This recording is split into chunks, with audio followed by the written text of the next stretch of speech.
Welcome to your channel Preparation for All #64. Dear learners, it is your channel. তোমরা যারা ক্যালকাটা ইউনিভার্সিটির first সেমিস্টারে পড়ছো, তোমাদের AEC ইংলিশ অর্থাৎ কম্পালসারি ইংলিশ রয়েছে, তোমাদের জন্যই আজকের এই ভিডিওটি। আজ নিয়ে এসেছি তোমাদের জন্য MCQ সাজেশন। তোমরা যারা চ্যানেলে নতুন তারা চ্যানেলটিকে সাবস্ক্রাইব করে নোটিফিকেশান অন করে রাখো ধারাবাহিক সাজেশনের ভিডিও পাওয়ার জন্য। তাহলে দেখে নেওয়া যাক আজকের সাজেশনের ভিডিওটি। প্রথম কবিতা where the mind is without fear, লেখা রবীন্দ্রনাথ টেগরের। Who is the poet of the poem where the mind is without fear? Where the mind is without fear এই কবিতার কবিকে? কবি হলেন, তোমরা সকলেই জানো, অপশান সি, রবীন্দ্রনাথ টেগর। কবিকে? কবি হল রবীন্দ্রনাথ টেগর। দেখে নিচ্ছি পরের কোশ্চেনটি। Where the mind is without fear ends with a prayer to, কার প্রতি প্রার্থনা করে কবিতাটি শেষ হয়েছে? Answer option C, father. অর্থাৎ এই ফাদার বলতে রবীন্দ্রনাথের বাবা নয়, কিন্তু এখানে বিশ্বপিতা অর্থাৎ গডকে বোঝানো হয়েছে। চলে যাব পরবর্তী কোশ্চেনে। The expression head is held high denotes, এই হেড ইজ হেল্ড হাই অর্থাৎ চিত্ত যেথা ভয় শূন্য, উচ্চ যেথা শির। উচ্চ যেথা শির বলতে কি বোঝানো হয়েছে? এটিও কিন্তু অপশান সি, সেলফ রেসপেক্ট অর্থাৎ আত্মসম্মানকে বোঝানো হয়েছে। চলে যাব পরবর্তী কোশ্চেন। ড্রেয়ারি এর সিনোনিম অর্থাৎ সমার্থক শব্দ কি? ডেয়ারি কথার অর্থ হলো কি?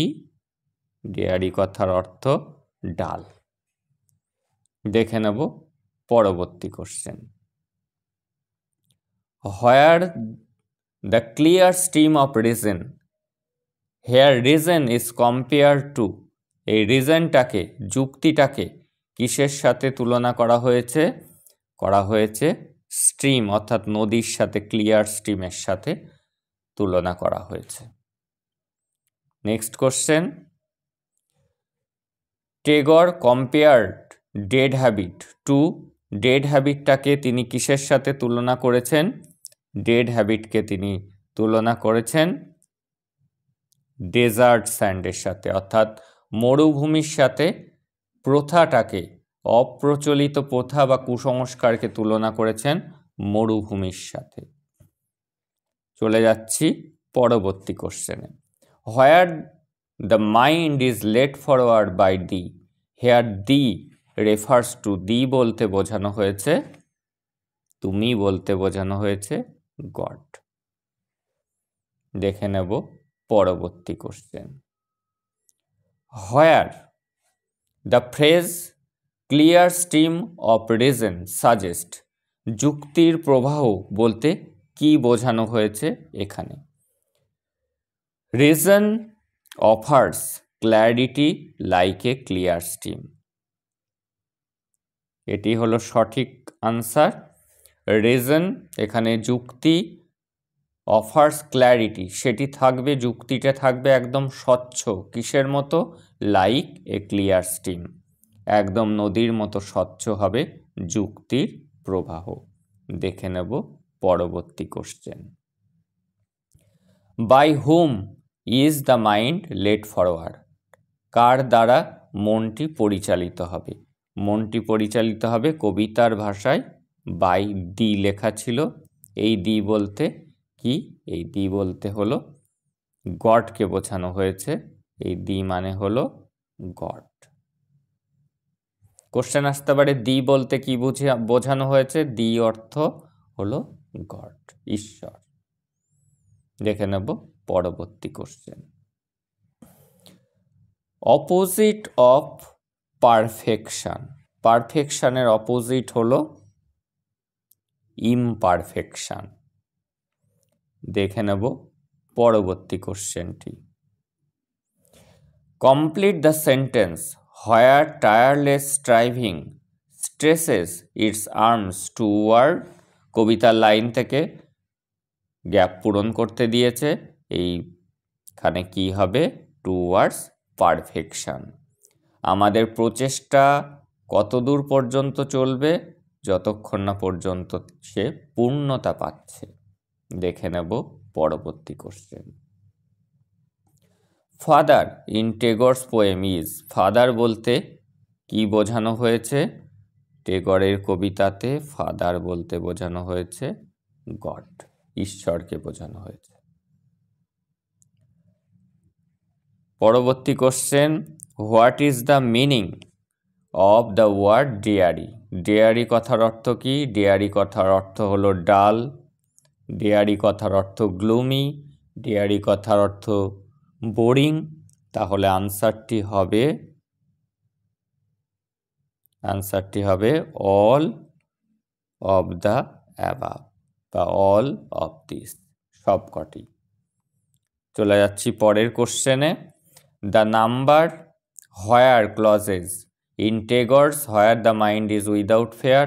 কতবার হোয়ার কথাটি ব্যবহার করা হয়েছে এই কবিতায়? 7 টাইমস, 7 বার। চলে যাব পরবর্তী কোশ্চেনে। Identify the abstract noun. Perfect, prefer, perfectionist না পারফেকশন? জানবে যে নাউন সংযোগে হয়, সঠিক আনসার হলো পারফেকশন। চলে যাব পরবর্তী কবিতা, break break break. Who wrote the poem break break break? Break break কবিতা লেখা অ্যালফ্রেড টেনিসনের। তাহলে সঠিক উত্তর হলো টেনিসন। পরেরগুলি দেখে নেব। ব্রেক ব্রেক ব্রেক এটি কেমন ধরনের কবিতা? এটি একটি এলিজি। কেমন ধরনের কবিতা? এটি এলিজি কবিতা। পরবর্তী কোশ্চেন দেখে নেব। The poet expresses his grief for the death of his. কার প্রতি তিনি এখানটায় তার দুঃখটা দেখিয়েছেন? বসম ফ্রেন্ড, তার প্রিয় বন্ধুর প্রতি। The name of the poet's friend, কবির বন্ধুর নাম কি? Arthur Henry Hallam. The poet is unable to utter, কবি কি প্রকাশ করতে পারছেন না? হিজ গ্রিফ, তার শোকটা সে প্রকাশ করতে পারছেন না। The person who sings is, কে গান করছে এই কবিতায়?